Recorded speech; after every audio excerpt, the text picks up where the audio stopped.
D'importants chantiers attendent le pays pour la relance de l'économie sénégalaise, sénégalaise et la création d'emplois pour les jeunes et les femmes. Économiste de formation, Serigne Gueye Diop invite également le nouveau président à lutter contre l'immigration clandestine, le détournement des deniers publics et surtout à faire du Sénégal un pays souverain. Nous l'écoutons avec Mamadou Diop et Mohamed Chomban.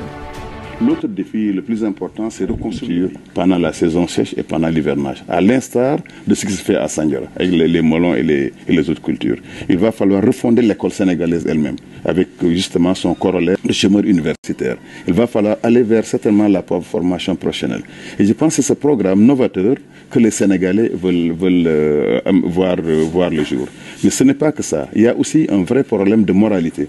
On a vu que les Sénégalais sont demandeurs d'une justice beaucoup plus indépendante, où le citoyen lambda a les mêmes droits que le président de la République en termes de devoirs et de droits. Et que le citoyen doit aussi également être traité d'une façon équitable. Comment se fait-il que quand des membres du gouvernement détournent 1000 milliards de fonds Covid, il n'y a pas de poursuite?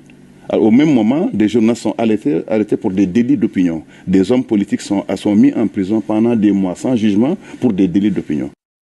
Reconstruire les valeurs morales du pays, reconstruire l'industrie du pays, reconstruire l'agriculture du pays. Et de ce point de vue-là, mon parti, le Sénégal en mouvement vers l'excellence, et le PASTEF ont un programme très similaire. Nous pensons que pour arrêter cet exode des jeunes vers l'Europe, ces milliers de suicides, on parle de 8000 morts au cours de ces dernières années, de pirogues chavirées, alors il va falloir refonder l'industrialisation de ces pays-là. Il va falloir, comme on le dit dans les deux programmes,